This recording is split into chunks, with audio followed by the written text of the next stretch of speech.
Okay, so boom! The scene kicks off with old man Danzo and his henchmen crossing this bridge until suddenly a kunai slashes through the air and strikes the ground behind them. The henchmen quickly surround it, waiting for something to happen, but after staring at it for a good 5 seconds, Danzo decides to turn around and see where it came from. And that is when we see Obito posted up on this pillar, glaring down at them like Batman staring down at Gotham before he proceeds to beat the sense out of every low-tier criminal. Obito then proceeds to chat it up with Danzo, stating that they haven't seen each other since the Uchiha incident. Then out of nowhere, the kunai goes off behind them. Fortunately for Danzo, he was unscathed by the explosion, but I just know that man was pissed. These butt brains have one job. You literally watched the kunai hit the ground, and y'all can't tell me you didn't see that paper bomb attached to it. If one of y'all don't Tom Brady that bitch to the other side of the bridge, worst security guards ever. I'd never hire y'all. All type of rocket launchers and rifles gonna get let into function. But you know what? I should have never had high expectations in the first place, considering the fact that the second half of this security team is related to this bomb.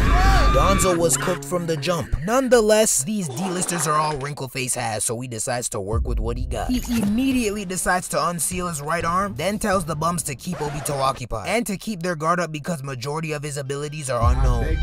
Now, in all fairness, this was a wild request. At the time of this fight, they thought this nigga was Madara, so to throw them in a fight with one of the most feared shinobis of all time with no knowledge of his abilities is insane. Nigga really said, keep your guard up. Keep my guard up for what? What am I supposed to be looking out for? Garbage ass scouting report, damn. With the grain of knowledge Danzo just gave them, the two of them quickly form a plan and decide to attack him together. So in unison, they both rush towards him. Tourne decides to jump up first and sends a bunch of kunais at Obito's dome, so Obito flips out the way to avoid getting sliced. But to my surprise, Fu was waiting for him on the other side, throwing up the Illuminati triangle, ready to hit him with a mind transfer jutsu. Now, I'm not gonna lie, this could have worked on any other opponent. An ambush from both sides is not a bad play, but that junk is not going to work with this man right here. And they found that out real quick, because before the mind transfer jutsu could hit him, Obito quickly vanished into the pillar. Tourne and Fu, now confused as to where this man just went, begin to plan out their next moves, but not with the urgency I thought they should have had. They over there talking real casual, talking about some, guess it's true, he really can pass through solid objects. But even if you can't see him, can you sense his chakra? I can't, it's completely gone. Nigga, if y'all don't cut the nonchalant act, this how it should've went down. Oh shit, where did he go? Like, I don't know. Oh no, we gotta go. I don't know, these ninjas aren't concerned enough for me. It's low-key even disrespectful. I just phased through the ground and not even a gas. Just for that, Obito should have popped up mid-conversation and shattered his jaw. But instead, he politely waited for them to finish talking. Once they finished their conversation in the most gangster way possible, he phased up out that pillar with his back turned to Fu. Fu, in the blink of an eye, draws his sword and tries to cut Obito's head in half, but of course, that junk goes right through his head. Obito then grabs his fist, spins him around, then cocks back a mean knuckle sandwich. But before the punch could connect, Tourne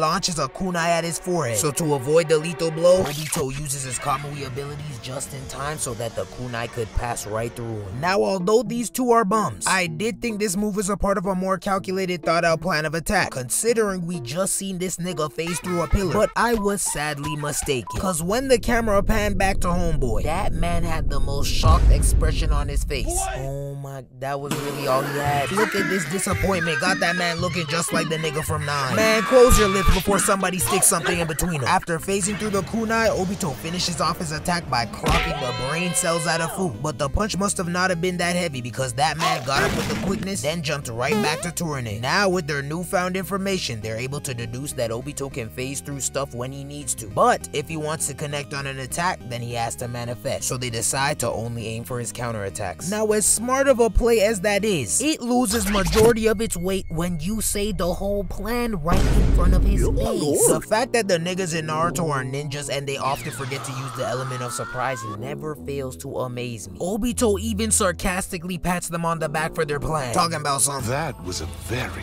thoughtful analysis. He is literally playing in your face. Every squad's gotta start communicating with their own cliques or something, because this is ridiculous. After sorting out the details for the rest of the plan, Danzo gives them the okay and they charge at Obito. Fu decides to attack first this time with another weak-ass sword swing, so Obito phases through it, then tries to knock his spine loose. Tourne then uses that as an opportunity to strike with his Thanos-colored fist, but surprise, surprise, this man Obito uses his Kamui abilities just in time, causing Tourne to hit Fu instead. And not only did he clock his partner, but he also gave this man the cheese touch. They then both go crashing into the ground, and now Obito's just staring at them, probably feeling the same secondhand embarrassment I'm feeling. 9 over there talking about some. Of course.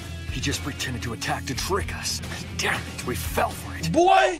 Is this nigga serious? Yeah, y'all gotta be slow. You just finished saying out loud that you have to attack when he counters, and you're really surprised that the counter was a fake? How dumb can y'all be? Tourne then begins to suck back up the poison while Obito gives him a very condescending glaze. To think, you're with the Foundation. Danzo, you've got yourself an impressive array of subordinates. Yeah, nigga, you're not slick. I see what you're doing here. This like when a dude drops 60 on a team, then daps them up after. Good game, guys. Yeah, y'all did good tonight. Keep on working hard. Nigga, shut up. I will cut the brakes on your car. You snatched my ankles and placed your nuts on my head in the same play. I'm about to get traded. Obito then disappears into the pillar, but Tourne knows the fight is not over. So for his final move, he starts to unzip his sweater and take off his clothes. But before he could get the booty meat out, Obito pulls up behind him, hits him with the go ahead and log out for me teacher shoulder tap, and kamuis him right on out of there. Unfortunately for Obito, touching his shoulder gave him the cheese touch, meaning there was only one thing that he could do. So with no hesitation, he rips that junk off, throws it on the ground, then kicks it at Fu's head. He does manage to dodge it, but of course, it was just a distraction. Because in the blink of an eye, Obito pops up right in front of him and sucks him into the Kamui dimension. We then cut to the Jawbreaker's Freak-a-League self-healing Sasuke, and she's over there fighting for her life, but not in the way we're thinking. She talking about some.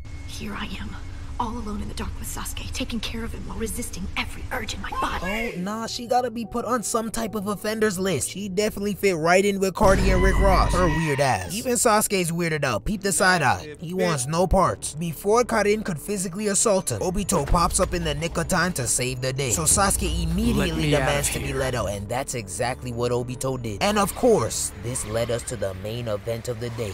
Sasuke vs Danzo. Now I would include that in this video, but guess what, I already did it. So if you haven't watched that fight already, now would be the perfect time to watch it. So go watch it. But anywho, overall, a nice little appetizer fight. This fight reminds me of some Olive Garden breadsticks. Very good, but where's my food at? Tourne and Fu managed to subseed my expectations, which is crazy because they weren't that high in the first place. Like, if we really take this in, they're -1 in attacks landed. They really ended the fight with the only successful attack landing on themselves. And finally, although his Kamui is definitely a broken jutsu, I must admit that Obito showed us yet again why he's one of the greatest sharingan users of all time. I don't really wanna know. Shorty telling me her name. I don't really wanna know. Had to wake up, go to work. I ain't really wanna go. God be with me on my side. He be with me on the low.